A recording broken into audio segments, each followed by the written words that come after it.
Hi everyone, I'm Leslie and I'm on Royal Caribbean's Ultimate World Cruise, traveling 9 months around the world, and I'm hoping to take each and every one of you on this incredible journey right here on Point Your Soul North. So thank you so much for joining me, and today let's go to Costa Rica. This is a day and a journey through Costa Rica like no other.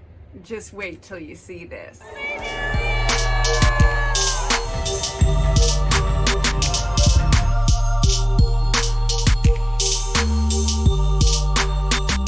Our 5-hour excursion started at 10 o'clock in the morning, and we had actually canceled our excursion. So when we told our group of friends on board, the cool kids, I'll tell you about them later, they freaked out that we were canceling this excursion. Several said, oh my gosh, it sold out, we wanted to go, it's going to be amazing. So we immediately rebooked it, and the next morning they decided, since we got into port an hour early, that the excursion would leave an hour earlier, which as you watch the video, you will see how critically important that hour became.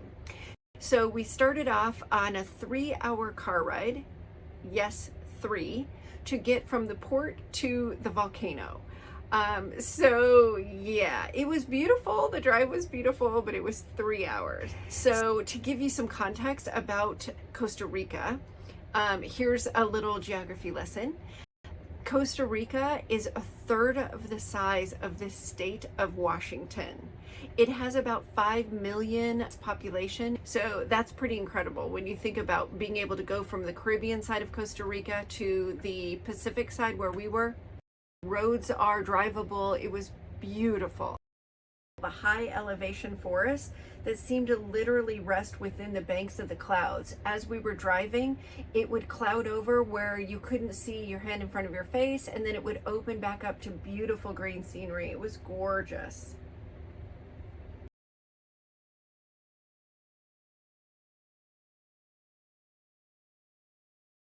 First up, we do a safety briefing at the Poas Volcano. Welcome to Poas Volcano National Park. Please be advised that you are in a high volcanic risk area. A light system that tells you the gas levels. So although we were given 20 minutes, if the lights change and the gas levels get to be to a dangerous level, of course we have to evacuate. We did see geysers, and it was a very active volcano. You could hear it simmering, you could see the geysers going off, and it was my very first volcano, so it was super cool to see.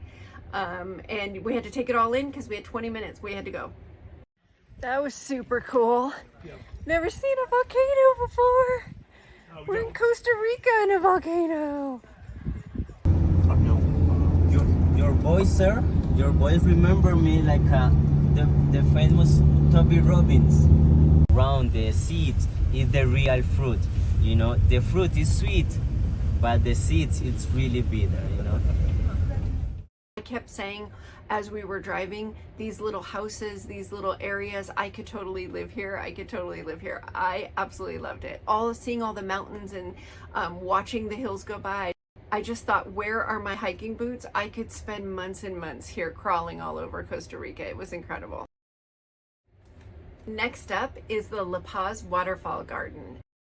This place was incredible. We could have spent all day just touring this waterfall garden. It's not just waterfalls.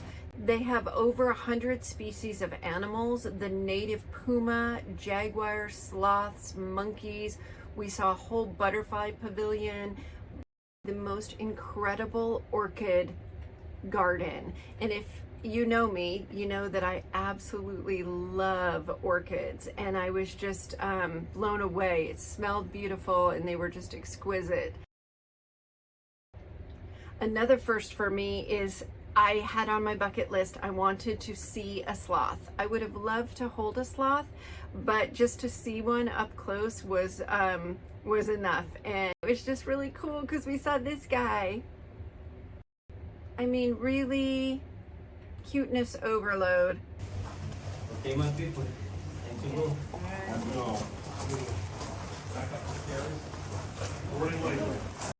You can hear Roy in our videos getting increasingly concerned about the time. All on board times is 8:30. Now keep in mind, it took us 3 hours to get to the volcano. We're now at the waterfall park. It's about 4 o'clock, and we're supposed to be on a 5-hour excursion. So do the math. Something is horribly awry here. And he's starting to get very concerned about getting back to the ship. We are not on a Royal Caribbean sponsored excursion. So if you know anything about excursions, you have to be back on time. If you are not, and you miss the onboard time, you could risk being left at port. And if we were left in Costa Rica, we would have had to fly to either Guatemala or Mexico, and we did not want to do either one of those. And so now time is getting critical. So we still want to see the waterfalls. It is a waterfall garden. So we just short of running are sprinting our way through the waterfall section, and this is no area to sprint. It is up very steep stairs, down very steep stairs. Of course, it's wet. That was a journey in and of itself, but we of course wanted to see them, and we gotta go. So we see the waterfalls, they're beautiful, and we're off. And it looks like I fast forwarded the video. I didn't. So our driver is also now finally getting concerned about the time. So he is pedal to the metal on single lane roads. We quickly discover about half an hour back that our driver has no idea how to get us back to the port. The excursion driver is asking us, the passengers, how to get back and directions to the cruise port. So we're racing. Here is a screenshot of where we are on the map. You see the blue dot in Atenius, and it is 6:36. We have to travel all the way down through Oratina and up to Barranca to cross over into the blue where the cruise port is in 2 hours. Yeah, it's a long way. We race some more. It's 7:20 and we still have this entire distance to go through Caldera up into Punta Arenas to get to the cruise port. We get to the cruise port and it's 7:45. So yay, we made it. We've got plenty of time. So this is us. No joke, we are dancing on the pier. We're so excited. And then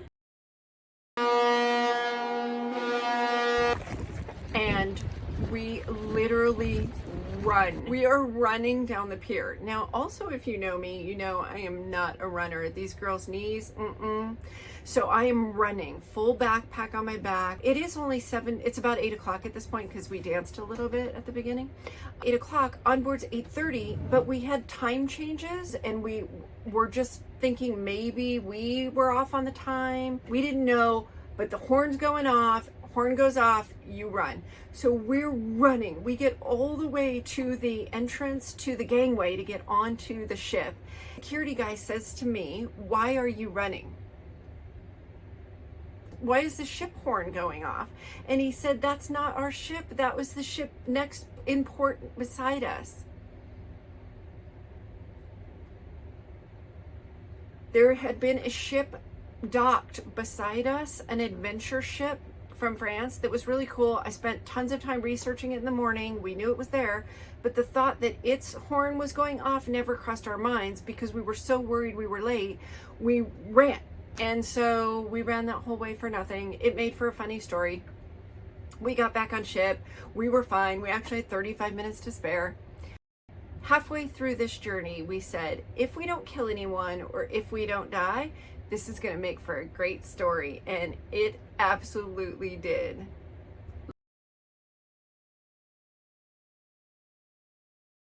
Thank you so much for joining me today, and I hope that I'm sharing in a way that you feel like I smuggled you on board. Up next, Guatemala. Don't forget to hit the subscribe button down below, and remember I'm on all social media at Point My Soul North. Thank you, thank you, thank you.